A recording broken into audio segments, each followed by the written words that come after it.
කොහොමද ගම් ගාගන්නේ කියලා. ගම් එකට මෙන්න මේ වගේ ප්‍රමාණයක් අරගෙන මේ විදිහට ගාගන්න. අත තද කරන්න එපා. ලාවට තියාගෙන ගම් ගාගන්න.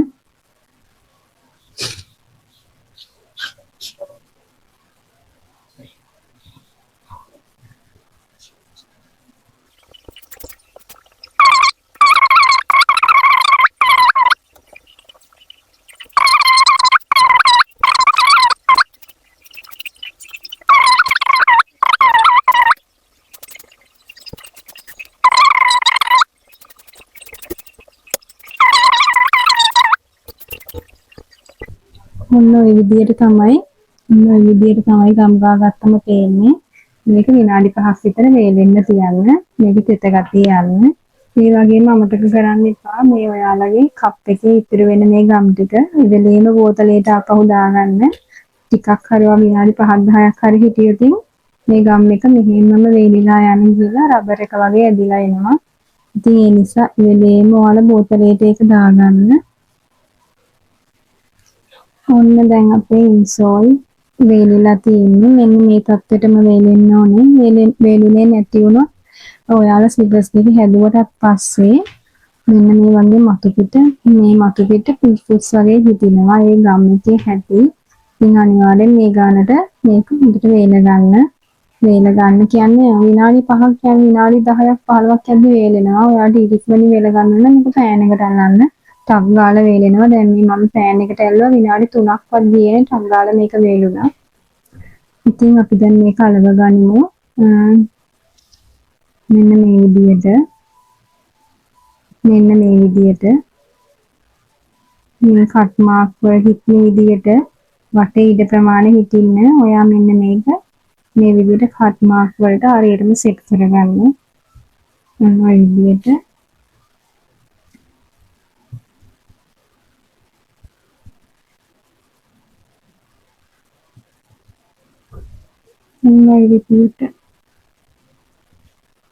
විදියට සෙට් කරගන්න. සෙට් කරගෙන ඔය මෙන්න මේ පොඩි රෙදි කෑල්ලක් ගන්න. පිටිසුදු රෙදි කෑල්ලක් ගන්න. නැත්තම් ඔය මෙටීරියල් වල එක වදින්න පුළුවන්.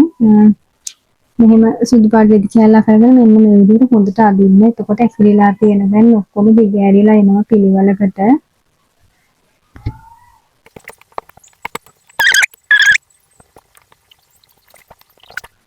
ඔන්න අලව ගත්තා. ඊළඟ ස්ටෙප් එක තමයි මෙන්න මේ වටේ කොන් ටික මෙන්න මේ විදියට නමලා අලවන එක. ඒකට මේ ගම් එක නෙමෙයි හරියන්නේ. ඒකට සුපර් ටේප් ගම් එක අනිවාර්යෙන් ඕනේ. මොකද ඒක හොඳට මැලවෙන්න ඕනේ නිසා. අපි මේ ගම් එකෙන් තමයි ඒක අලව ගන්නෙ. ඉතින් අපි මෙන්න මේ ගම් එක ගන්නකොට මෙන්න මේ මුතු පිට මෙන්න මේ කොටසේ ඒ වගේ මෙන්න මේ ධාරයේ තියෙන කොටසේ ඊට අමතරව මේ වගේ පොඩි 1 cm වගේ මේ වගේ ප්‍රමාණයකට වටේටම ගා ගන්න. එතකොට මේ පැත්තේ මෙන්න මේ ධාරයේ මෙන්න මේ පැත්තේ මේ වගේ ඝනකමට මැද ගන්න ළමයි මෙන්න මේ වගේ ඝනකමට ගම් එක ගා ගන්න. මොකද මේක අපිට මෙන්න මේ විදිහට නමලා අලව ගන්න ඕන නිසා. ඉතින් මේක මෙන්න මේ වගේ වලට අනවශ්‍ය කොටස් තියෙනවා නම් මේ වගේ ටිකක් වැඩිපුරම හතර කැටල වගේ තියෙනවා නම් ඒව මේ විදිහට කපලා අයින් කරගන්න. ඉතින් ඔයාලා ගම් එක මම කියපු විදිහට දැන් ගා ගන්න.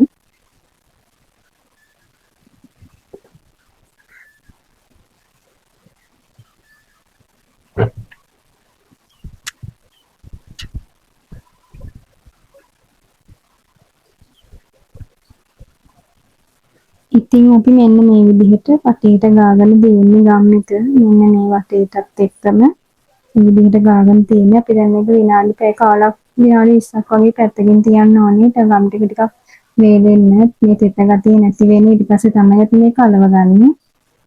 ඉතින් දැන් මේක මේ තත්ත්වයට වේලිලා තියෙන්නේ. මම ටක් ගාලා ෆෑන් එකට අල්ලලා මේක වේලගත්තා. අපි බලමු මේක කොහොමද යටපැත්තට අලව ගන්න කියලා. ඉතින් මේ විදිහට අලව ගන්න කොහොමද කියලා අපි බලමු. ඔයාලා මුලින්ම මේක ඔයාලගේ හොඳ පැත්තට හරව ගන්න. හරවගෙන ඔයාලගේ මේ අල්ලෙන් මෙන්න මේ විදියට මේ දෙපැත්ත මුලින්ම නමා ගන්න. මේ විදිහට නමා ගන්න. වටේම ඊට පස්සේ ওই විදිහට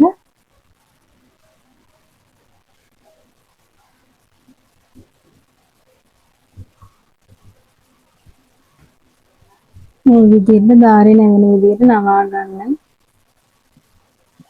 යටටම නවන්න එපා. යට පැත්ත අපි අන්තිමට අලව ගමු. මොන ওই විදිහට ධාරවල අලවගෙන ඊට පස්සේ මෙන්න මේ විදිහට ඇඟිලි තුඩු වලින් යට පැත්තට අලව ගන්න. මේක ළමයි ඇකිල්ල හිතින් නැති වෙන්න පිළිවෙලට කරගන්න. කැතට පේන්නේ නැති වෙන්න.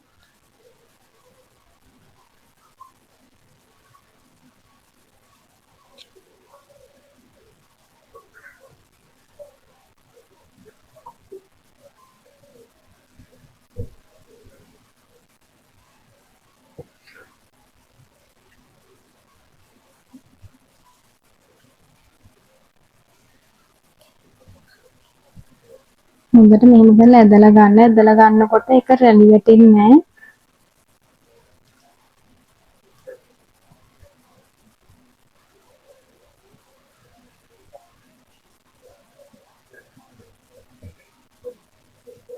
ඔය විදිහට එන්නේ. මෙන්න මේ ධාරවල එක රැල්ලක්වත් නැහැ. මේ විදිහට තමයි තියෙන්නේ. යටපැත්තේ රැලි තිබුණට කමන්නේ නැහැ. මේ ධාරවල රැටි හිටින් නැති වෙන්න තමයි නමා ගන්න ඕනේ. අස්වාඩ පේන වෙද්දි පිටිපස්ස දෙන්නේ මෙහිම.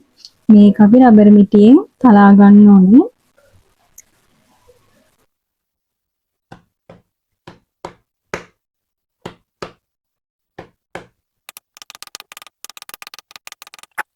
මෙන්න මේ විදිහට අලව ගන්න. එතකොට ඔයාලට පේන ඇති මෙන්න මේ අනවශ්‍ය විදිහට ටිකක් දිගට වැඩි අන්න ඒවා ටික ඔයාලා කතුරක් අරගෙන මේ උල්ල වගේ තියෙන කොටස් ටිකක් කපලා අයින් කරගන්න. එතකොට ඔයාලට මේ අඩි අලවන ගන්නකොට ඒක හරියට පහසු වෙනවා. ඉතින් ඔයාලා අනිත් පැත්තත් මේ විදිහට මනව ගන්න.